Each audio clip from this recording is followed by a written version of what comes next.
ইনকিলাব মঞ্চের মুখপাত্র শরীফ ওসমান হাদির উপর সন্ত্রাসীদের গুলির ঘটনায় নোয়াখালীতে বিক্ষোভ মিছিল ও প্রতিবাদ সমাবেশ করেছে ছাত্র জনতা।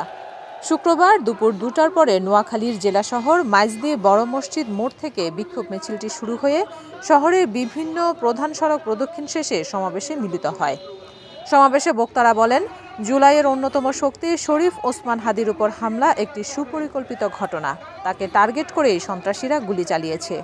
তারা হামলাকারীদের দ্রুত গ্রেফতারের আলটিমেটাম দেন, অন্যথায় আরও কঠোর কর্মসূচির হুঁশিয়ারি উচ্চারণ করেন তারা।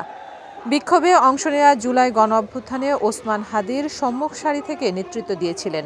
গণ অভ্যুত্থানকে মন থেকে ধারণ করা একজন মানুষকে হত্যার উদ্দেশ্যে প্রকাশ্যে গুলি করে পালিয়ে গেছে অপরাধীরা। প্রশাসনের কাছে অনুরোধ, দ্রুত হামলাকারীদের শনাক্ত করে আইনের আওতায় আনা হোক।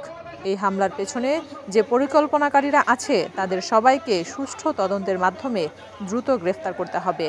হামলাকারীদের বিরুদ্ধে দৃষ্টান্তমূলক শাস্তি নিশ্চিত না হলে ভবিষ্যতে এ ধরনের ঘটনার পুনরাবৃত্তি ঘটবে।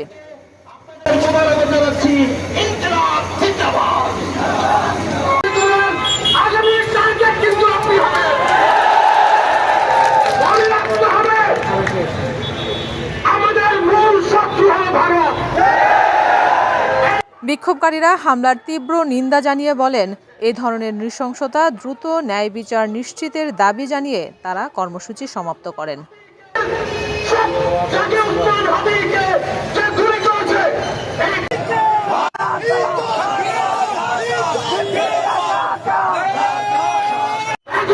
মোহাম্মদ আরিফ হোসেনের তথ্যচিত্রে জিন্নাতুন নাহার, চ্যানেল 21, নোয়াখালী সদর।